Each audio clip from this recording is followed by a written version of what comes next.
Assalomu alaykum qarindoshlar, yaxshimisizlar? Bugun 2022-yili 30-sentabr Turinki leksiyada men 19-chesla deb xato deb qo'yibdim. 29-chesla tunugun bugun 30 xatolik o'tkazib qolsak, to'g'rilsak bo'ladi.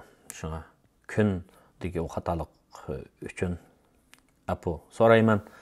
Bugun hozirning o'zida yana ekran chiqib qolishimdagi sabab xabaringlarda bo'lgandek 8-ayning 31 kuni Birlashgan Millatlar Tashkiloti Kishilik huquq komissiyasi, Oliy komissiyasi Uyg'urlar haqidagi dokladni e'lon qilib, Xitoyning insoniyatga qarshi jinoyat o'tkazganligini muayyanlashtirgan edi.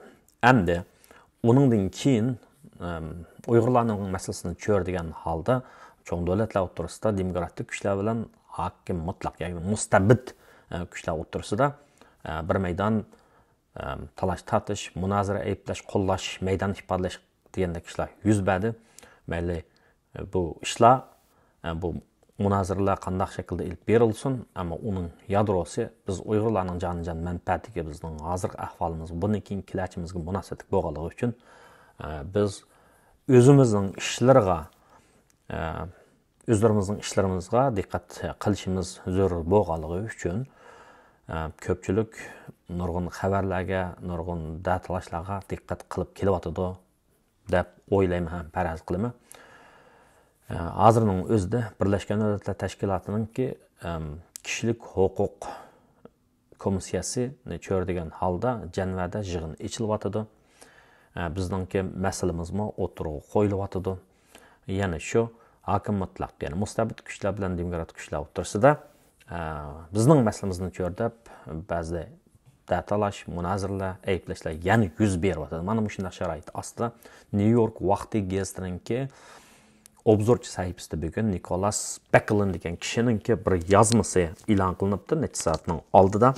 Ibaya ko'zimga uchib qoldi. Buni ko'pchilik bilan bir o'rtoqlashishni, ya'ni ko'pchilikka yetkazib berishni to'g'ri ko'rdim. Sabab bo'layotgan ishlar, tutilayotgan maydonlar, bundan keyin yuzilnish degandek ishlar kishilarimizga nisbatan bir ham sagaklikka, kishilarimizda sagaklikka undasa va yana ma'lum nuqtani aytgan vaqtda adolatni suydigan kishilarning borlig'idan umidlansa, zolimning yanada tug'an, yantayoqchilik qiladigan razil kuchlarni to'nib olsa degan maqsadda mushuni men ko'pchilik bilan o'rtoqlashay dedim. Ya'ni bu yozma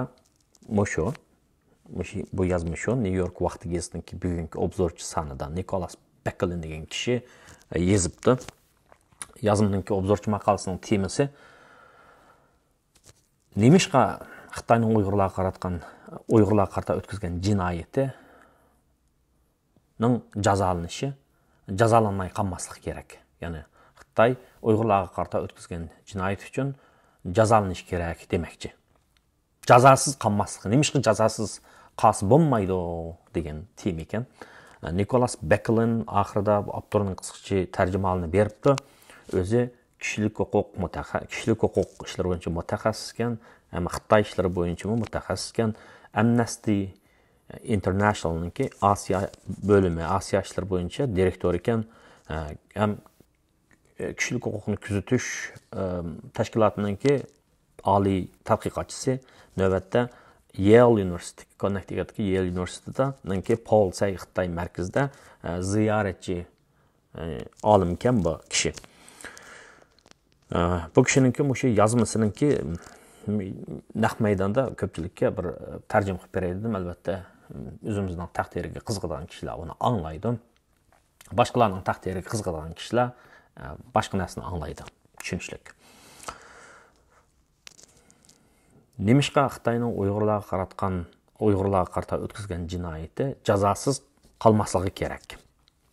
Yillardan beri Xitoy hukumatı Uyg'urlarning kishilik huquqiga nisbatan qilgan dafsandichiligini inkor qilib keldi va hatto bu haqda uni ayblaganlarni qog'ab keldi. Va Birlashgan Millatlar Tashkilotining bu haqdagi tekshirishini to'sishga urinib keldi. Hamda biz uning nima uchun shunday qilganligini tushundik. O'tgan oyning oxirida Birlashgan Millatlar Tashkilotining o'zi mazgil kechikkan doklati yani o'tgan oyda e'lon qilgan dokladi Uyg'urlarning beshidan o'tgan odamning tinini shurkandiradigan dardlarininki rostligini dalilladi. Ya'ni sistemalik keng ko'lamlik tutqun qilish, lagerlarga qamash, majburiy g'ayib qilib o'tish, tan jazosi berish, madaniyat va diniy jihatdagi yo'q qilish, Uyg'ur va boshqa turkik asonliq millatlarni debdi bu minorities debdi.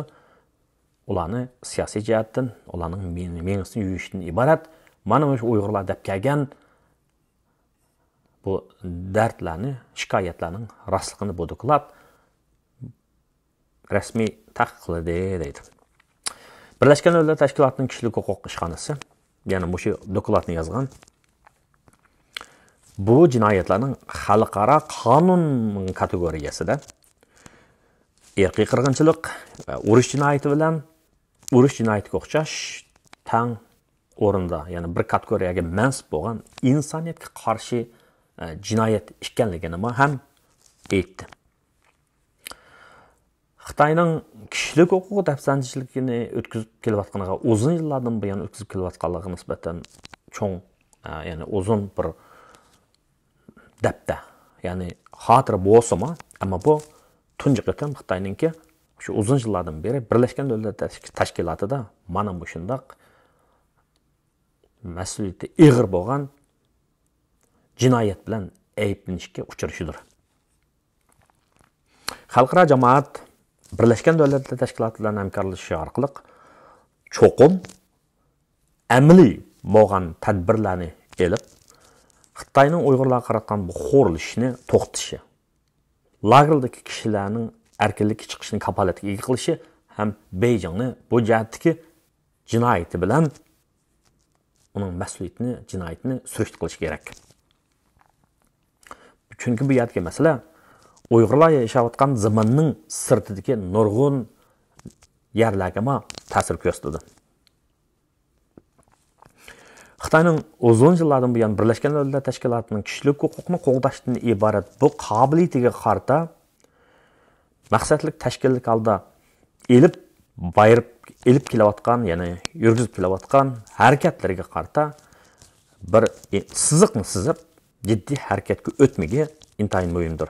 Chunki Xitoy doim o'zining xavfsizlik kengashidagi bilet tashlash huquqidan foydalanib Myanmar va Suriyaga o'xshash kishilik huquqni dafsanda qildigan bu zulm sog'chilarni doim qo'g'dab keldi. Xitoyning pardining oqsida turib, ya'ni samanning tegidan suv yugurtib, Birlashgan Davlatlar Tashkiloti kishilik huquq komissiyasi va kishilik huquq kengashidagi 47 davlatga qarata asta xarakterli, ya'ni xo'rtish urushini elib berishi bu tashkilotning bu ishxonaninki kishilik huquq dafsanda qilganlarga qarata elib boradigan kurashlarni ojizlashtirib keldi. Xitoyning bu xil harakatlarga qarata hujumlari bir necha xil shakllarni o'z ichiga olgan bo'lib, u 2018-yildagi Birlashgan Davlatlar Tashkilotining tinchlik saqlash qismlarining faoliyatlaridagi kishilik huquqni qo'g'dash qismlarga, ya'ni kishilik huquqni qo'g'dash tarkiblariga beradigan pulini elib tashlash va hamda fuqarolar ijtimoiy tashkilotlarni qo'rqitish, Birlashgan Davlatlar Tashkilotining boshqa tashkilotlarninki ishonchini yaga urish ham kishilik huquq kengashini kontrol qilish qatorliq shakllardan iborat. Xitoy hukumatining oxirgi maqsadi kishilik huquqni dafsana qilgan davlatlarni qarta Birlashgan Davlatlar Tashkilotining mushu ayblashlarini oxirgi hisobda yo'q chiqarish, ya'ni palachaga keltirishdir. Xitoyning o'zining asosiy qonuni hokimiyatning mohiyatini diktatura deb ochiq aytdi hamda kishilik huquqni va xalqaro jamoatning o'zining kishilik huquqi bo'lgan ko'z tikishini nazar silishini o'zining davlat ichidagi monopol qilayotgan hokimiyat qilgan xiris Xitoyning chet elda dunyoda ta'sirini kuchaytirish uchun barpo qilayotgan bir yo'l bir balvoq projektiga qilingan to'sqinlik deb qarab buni tahdid ya'ni Xitoyning kishilik huquqiga qilingan nazarni bir tahdid deb qarab keldi. Xitoyning kuchi zo'raymoqda. Dünya miqyosida mustabid hokimiyatlarning qayta ko'tarilib chiqishi Xitoyga o'xshash tush ko'radigan hokimiyatlarni qo'llab kelmoqda. Dunyoning Xitoyning savdosiga, mablag'iga va moliya jihatdagi, moddiy jihatdagi yordamiga tayinib qilishi boshqa davlatlarni, ya'ni mushulardan foydalanib, mushul iqtisodiy kuchdan foydalanib, boshqa davlatlarni sukunatga, ya'ni jim turishga majburlayotdi. Hozir Birlashgan Davlatlar Tashkilotining bir necha organida Xitoyning odamlari, ya'ni Xitoydan bo'lgan odamlar yuqori darajadagi o'rinni egallagan bo'lib, ular yana bu tashkilotlar, ya'ni xalqaro tashkilotlardagi vazifaga qo'yish va iqtisodiy ishlarda kontrollikni kuchaytirmoqda. Uningki Birlashgan Davlatlar Tashkilotining xizmatiga aralashishda kuchli rol o'ynaganligi Dunyo sog'liqlik tashkilotining koronavirus ya'ni COVID'ninki manbasini tepish haqida Dunyo sog'liqlik tashkilotininki qilgan ishlagan xizmatlariga qarata to'sqinlik qilishda ro'shan ifodalandi. Shundan bilan birlikda Uyg'urlar masalasiga kelgan vaqtda Xitoyning bu strategiyasi intayin unumli bo'lib keldi. 2017-yili Xitoy millionlagan Uyg'urlar va boshqa oz sonli xalqni jazo lagerlariga qamaganligi haqidagi doklad 2017-yili maydonga kelishga boshlagan edi. Uyg'urlar, ya'ni asosli qismi musulmon bo'lgan Uyg'urlar ashu vatan, ashu zamindagi nopusning ko'p qismini asrlardan biri asosiy o'rnida turib kelgan bo'lib, Uyg'urlar shu zaminda yaqinda bilan Xitoyning kontrolida ko'p azoblarga duchor bo'ldi. Xitoy oxirgi hisobda bu lagerlarning mavjudligini e'tirof qilgan bo'lsa, ammo buni islomiy jihatdagi radikalsizlashtirish harakati emas deb sifatlash ko'rindi. Kishining tenini shurkandiradigan ahvollar asta-asta chiqishga boshladi. Ya'ni dunyoga oshkorlanishga boshladi.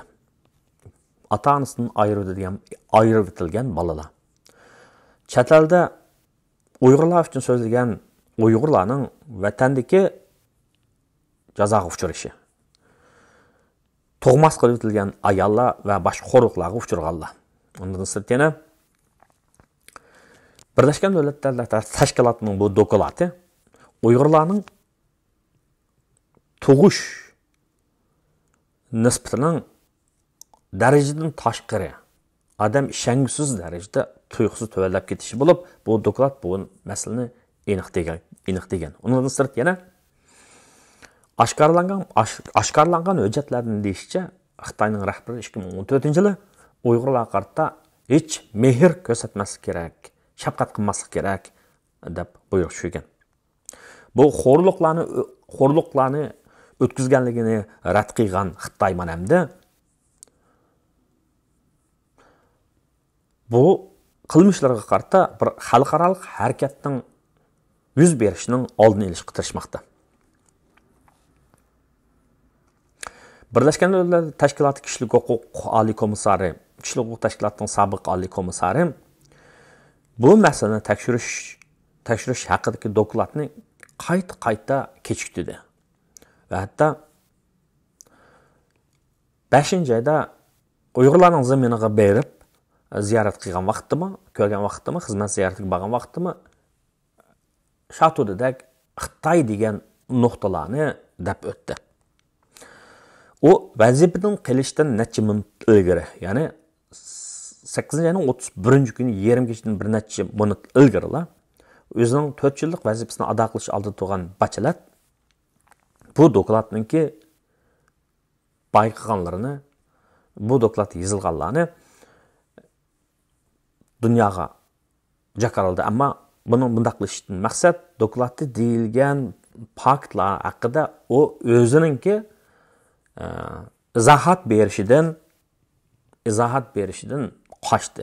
Ham shuning bilan birlikda xalqaro jamoatning bu masalaga qarata bir birlikka kelgan harakat tashabbusi haqida taklif berishidan ham o'zini ep qochdi. Bu xil mismisliq bu yerda to'xtab qolgani yo'q. Ya'ni Uyg'urlarning masalasida xalqaro jamoatningki inkas qilish haqidagi xalqaro tashkilotlarningki inkas qilishi, javob qaytarishi bu yerda to'xtab qolgani yo'q. Rossiyaning Ukrainaga qilgan hujumini ayblagan Myanmar va Iranning kishilik huquq dafsanchiligini va dunyoning boshqa kishilik huquq dafsanchiligini ayblagan Birleşken Devletler Teşkilatı'nın baş sekreteri Antonio Guterres bu doklad haqida asosan aytgan vaqtda sukunatga cho'kib oldi, jim turib oldi. Hatto o 9-ayning 20 kuni Birleşken Devletler Teşkilatı'nın umumiy yig'inida dunyoning boshqa yerida yuz bergan kishilik huquq dafsanchiligi haqida so'zlab ketgani bilan Uyg'urlar masalasida to'xtalmadi. Volker Turk, ya'ni 10-oyda Michel Bachelet'ning vazifasini o'tkazib olgan Volker Turk hozir qadar bu haqda hech qanday bir planni o'tirib qo'ymadi. Ya'ni qanday tadbir elish kerak, qanday harakat olib berish kerak haqida hech qanday ahvol demadi. Bu albatta hammalarni cho'nqur o'ylantirdi. Birleşken Devletler Teşkilatı'nın gerçi nurg'un yetishsizliklari, kamchiliklari bo'lsa, ammo u yanala kishilik huquqni qo'g'dash jihatda muhim rollarni o'ynaydi. Ikkinchi dunyo urushidan keyin barliq kelgan bu tashkilot, ya'ni bu barliq kelishdan burun irqiy qirg'inchilik, keng ko'lamli qotillik,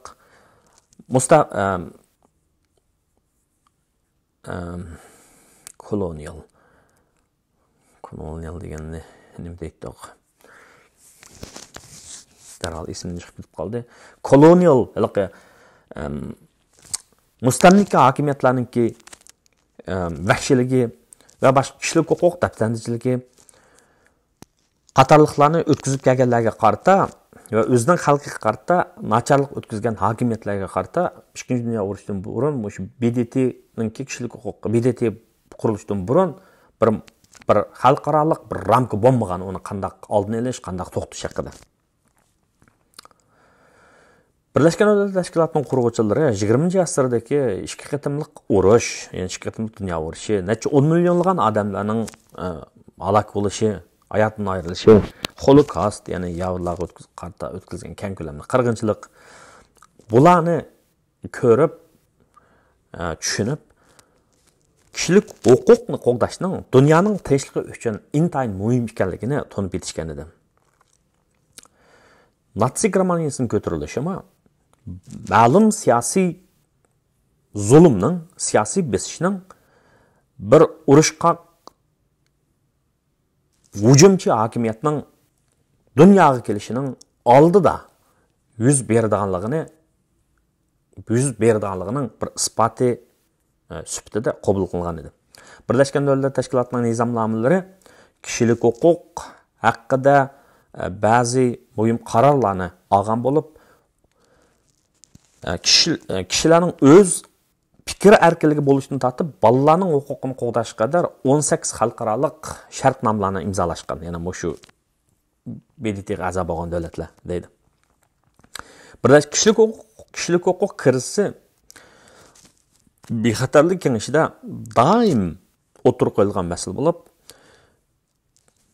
agar xalqaro jinoyat o'tkazildi deb gumon qilinganlar bo'lsa, bu gumondorlar xalqaro urush sotiga yo'llab beriladi deydi. Ammo geopolitikal, ya'ni siyosiy va jug'rofiyalik omillar, iqtisodiy reallik hamisha bu xil kishilik huquqini qo'g'dash harakatlari bilan to'qinishsimi, ammo kishilik huquq masalasining dunyoning siyosatida bir o'rin egallashining o'zi bir yaxshi ish. Xitoy mana bar kuch bilan bularning hammani yo'q qilishga urinyapti. Hamda kishilik huquq kengashi navbatda bir yig'in echyapti. Bu yig'in 10-ning 7-kungacha davomlashadi. Ham ba'zi qarorlarni chiqaradi. Uyg'urlarning masalasiga qarata aytganda, xuddi Rossiyaning Ukrainaga qilgan tajovuzchiligini tekshirgandek va boshqa krizislarni tekshirib, uning mas'uliyatini surishti qilgandek, Uyg'urlarning masalasiga kelgan vaqtda mana shundaq bir buyruq va talab bo'lishi kerak, tekshirilishi kerak mush ishlar deydi. Xitoy bu kengashning a'zosi bo'lib, bu xil talabga qarshi tish tirnog'icha elishidi. U allaqachon BDTning bu dokladini qonunsiz deb chakaladi va kishilik huquq ishxonasini Lukchak Amerikaningki sheriki deb aybladi. Bu qitimqi yig'inda Beijing o'zining Uyg'urlar qaratgan siyosatini qo'g'dash jihatda bu kengashdagi yig'inda oldingi qitim qaragan chaqda buni qo'llaydigan odamlarning, qo'llaydigan davlatlarning soni oz bo'ldi bu qitim deydi. Chunki bu dokladda aytilgan xo'rlashlarningki g'oyat zo'r vahshiligi ba'zi odamlarni rohatsiz qildi. Ammo buningga qarata haqiqiy ma'nilik amaliy bo'lgan bir harakatning ilib berilishi BDTga a'zo davlatlarning va Guterres va Turkga o'xshash, ya'ni BDTning bosh kotibi Guterres, Birlashgan Davlatlar Tashkiloti kishilik huquq tashkilotining yangi raisi, yangi komissiyasi Mr. Turk apandiga o'xshash kishilarning Baturani rahbarligiga qaysarona shijoatiga qoldi deydi.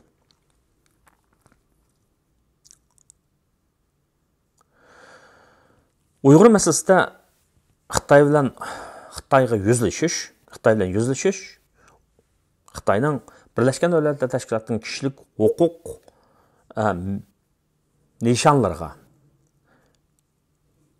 nishonlarini og'dirib tashlash harakatini avtomatik holda to'xtatmaydi. Ammo bu qitim Uyg'urlar masalasida BDT hech qanday harakat elib bormasa, bu BDTning sharifiga ig'ir zarba berdi. Shuning bilan birlikda butun dunyoni kishilik huquq, vahshilik normal deb qabul qilinadigan, kishilik huquq dafsanchiligiga kishilar dunyo taqat qiladigan mushundoq bir qorong'u yorga ishtiribdi deydi. Xitoy dunyoni mana mushu yo'lga qarab ishtiribdi. Ammo Xitoyni to'xta deb uni keyni yanduradigan chaq payt dal mushudir.